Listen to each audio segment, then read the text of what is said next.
Hi, and welcome to Polaris. In this video, I will show you how to do texturing work using paint tools and configure terrain shading settings.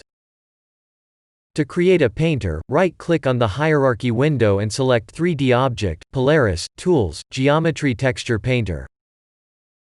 The Geometry Texture Painter allows you to specify which terrain group it will work on using Group ID. Force Update Geometry is mostly used for vertex color painting, we will keep it off for now. Enable History allows you to take a snapshot of the terrain every time you make a change to it, so you can perform undo, redo by pressing Ctrl-Z and Ctrl-Y. Enable Live Preview will display a preview of the painter's effect on the terrain before applying it. Enable Terrain Mask will use a special texture to lock particular regions on the terrain from being edited. We will cover this option in another video. There are many paint modes to choose from, where albedo, metallic, smoothness and splat will work on terrain material textures. For each paint mode, there are some instruction right in the inspector, see it for more detail. In the below sections, you can adjust your brush settings such as mask texture, radius, opacity, etc. An important thing to keep in mind, that each paint mode only work for specific texturing models.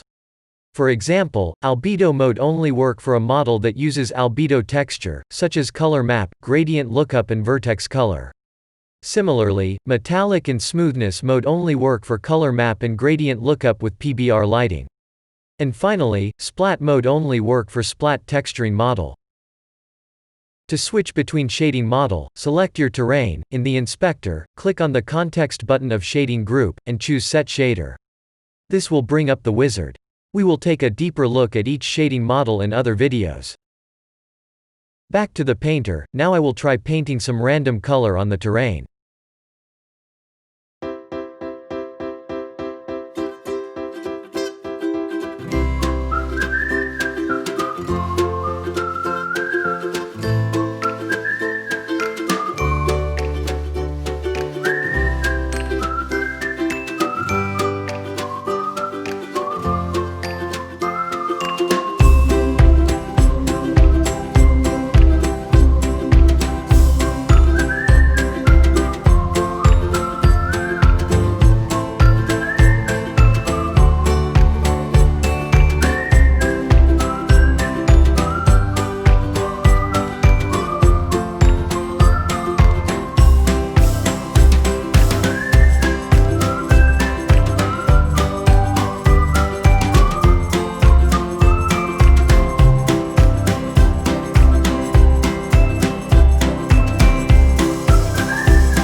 Let's play around with shading settings.